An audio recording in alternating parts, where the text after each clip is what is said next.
The Kolbrin Bible, read by Nick Andrew Hurley. Chapter 2. The Birth of Man. The love of God penetrated the third veil and became the seed of souls within the soul seed. The body of man God made of water and things of the earth, breathing into him the spirit of life, that he might live. But man, when young, lived only to eat and drink and to fornicate, for being conscious only of the earth, he knew only earthly things in earthly ways. Now the Spirit of God moved over the face of the earth, but was not of the earth. It held all things and was in all things, but on earth could not be apart from anything. Without substance it was awake, but entering substance it slept. Consider that which was told by the servant of Eban, of Heaven Man, who once wandered the earth. He had no earthly substance, and could not grasp its fruits, for he had no hands. He could not drink its waters, for he had no mouth, nor could he feel the cool winds upon his skin. They tell how the ape tribe Celtic, led by Heaven Man, perished by the flames before the valley of Lod. Only one she-ape, reaching the cave heights above, survived. When Heaven Man was reborn, of the she-ape in the cavern of woe, could he taste the fruits on the earth, and drink of her waters, and feel the coolness of her winds? Did he not find life good? It is not all a tale of courtyard. Man, created from earthly substance alone, could not know things not of the earth, nor could spirit alone subdue him.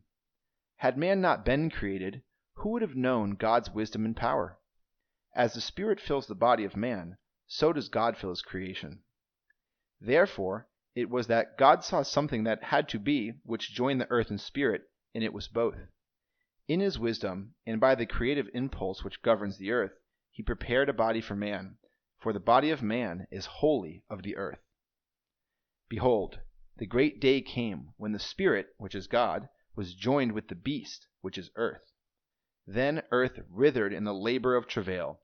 Her mountains rocked back and forth, and her seas heaved up and down. Earth groaned in her lands, and shrieked in the winds. She cried in the rivers, and wept in her storms. So man was born of upheaval and strife. He came wretchedly and tumultuously, the offspring of a distraught earth. All was in discord. Snow fell in the hot wastelands, ice covered the fertile plains, the forest became seas. Where once it was hot, now it was cold, and where no rain had ever fallen, now there were floods. And so man came forth, man, the child of calamity, man, the inheritor of creative struggle, man, the battleground of extremes. Earth nurtured man with cautious affection, weaning him in the recesses of her body. Then, when he was grown sufficiently to be lifted so he walked in the uprightness of God, she took him and raised him above all other creatures. She led him even into the presence of God, and she laid him on his great altar.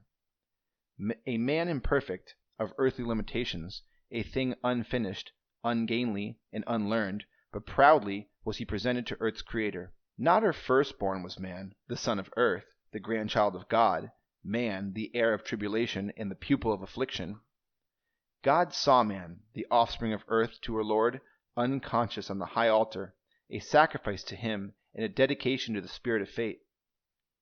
Then, from out of the unfathomable heights and from behind the impenetrable veil, God came down above the altar, and he breathed into man the breath of eternal life. Into his sleeping body God implanted a figment of himself, the seed of a soul and the spark of divinity. A man, the mortal, became man, the heir of God, and the inheritor of immortality. Henceforth he would have dominion over God's earthly estate, but he was also had to unravel the circles of eternity, and his destiny was to be an everlasting, ever-seeking, and ever-striving. Man slept. But God opened the great eye within him, and man saw a vision of unsurpassed glory. He heard the voice of God saying, "O man, in your hand is now placed the tablet of your inheritance, and my seal is upon it. Know that all you desire within your heart may be yours, but first it is necessary that you are taught its value. Behold, the earth is filled with things of usefulness. They are prepared to your hand for a purpose, but the task is upon you to seek them out and learn their use. This is the tuition for the management of your inheritance. What you know to be good seek, for it shall be found. You may plumb the seas and pluck the stars. You may live the everlasting glory and savor eternal delights. Above and below and all about there is nothing beyond your reach. All with one exception. It is yours to attain. Then God laid his hand upon man, saying, Now you are even as I, except you sleep there, enclosed in matter, in the kingdom of illusion, while I dwell here in freedom, in reality, in truth. It is not for me to come down to you, but for you to reach out to me. Man then saw a vision of glory encompassing even the spheres of splendor. Unbounded wisdom filled his heart, and he beheld beauty and perfection. The ultimates of truth and justice were unveiled before him. He became one with the profound peace of eternal and knew the joys of unceasing gladness. The eternal ages of time unrolled as a scroll before his eyes, and he saw written thereon all that was to become and occur.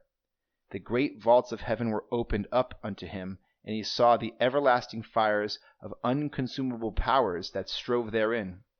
He felt within himself the stirring of inexpressible love. An ultimate design of grandeur filled his thoughts. His spirit raged unhampered through all the spheres of existence. He was then even as God himself, and he knew the secret of the 7 spheres within the spheres. Then God lifted his hand from man, and man was alone. The great vision departed, and he awoke, only a dim and elusive recollection. No more than the shadow of a dream remained. But deep within the sleeping soul there was a spark of remembrance, and it generated within man a restless longing for he knew not what. Henceforth man was destined to wander, discontented, seeking something he felt he knew but could not see, something which continually eluded him, perpetually goaded him, and forever tantalized him. Deep within himself man knew something greater than himself was always with him and part of him, spurring him on to greater deeds, greater thoughts, greater aspirations. It was something out beyond himself, scarcely realized and never found, something which told him that the radiance seen on the horizon but dimly reflected the hidden glory beyond it. Man awoke. The revelation and vision gone, only the grim reality of earth's untamed vastness surrounded him. But when he arose and stepped down onto the bosom of his mother earth, he was undaunted by the great powers that beset him, or by the magnitude of the tasks ahead. Within his heart, he knew destiny lay beyond the squalor of his environment. He stepped out nobly, gladly accepting the challenge. He was now a new man. He was different. He looked above and saw the glories of the heavens. He saw beauty about him and knew goodness in things not of the earth. The vision of eternal values arose before his inner eye. The spirit was responding to its environment. He was now man, truly man. The nature of man on earth was formed after the nature of things in heaven, and man had all things contained as potential within himself except divine life. But he was yet an untrained, undisciplined child, still nurtured simply upon the comforting bosom of earth. Man grew in stature, but earth was not indulgent, for she disciplined him firmly. She was ever strict and unyielding, chastening him often with blasts of displeasure. It was indeed the upbringing of one destined for greatness. He was made to suffer cold, that he might learn to clothe himself, sent into barren places, that his limbs should be strengthened, and into forests, that his eyes should become keen and his heart strong. He was perplexed with difficult problems and set the task of unraveling the illusions of nature. He was beset with hardships of every description. He was tested with frustrations and tempted with allurements. Never did earth relax the vigilance of her supervision. The child was raised sternly, for he needed the fortitude, courage, and cunning of man to fit him for the task ahead. He grew wily and wearily in the hunt. He became adaptable, able to cope with any untoward happening. Overcoming the bewilderments of early days, he found explanations for the perplexities of his surroundings. Yet the struggle for knowledge, the need for adaptation, and the effort to survive were never relaxed. The earth child was well trained and disciplined. He was never unduly mollycoddled. He cried for bread and went hungry. he shivered and was cast out. He was sick and driven into the forest. Weary, he was lashed with storms. Thirsty, he found the waters dried up. When weak, his burden was increased, and in the midst of rejoicing, he was struck down with sorrow. In moments of weakness, he cried, "Enough!" and doubted his destiny. But always something fortified and encouraged him. The earthling never forfeited his godliness. For man was man. He was not cowed, nor his spirit broken. A wise God knew his limitations. As it is written in the wisdom of men, over-chastisement is as bad as no chastisement at all. But man was rarely chastised. He was tried, tested, and challenged. He was led, prodded, and urged, yet nothing was done unnecessarily. The seeming imperfections of earth, the hazards and inequalities of life, the cruelty, harshness, and apparent indifference to suffering and affliction are not what they seem.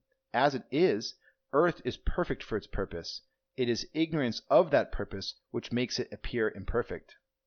Where is there a wiser father than the Spirit of God, or a better mother than earth?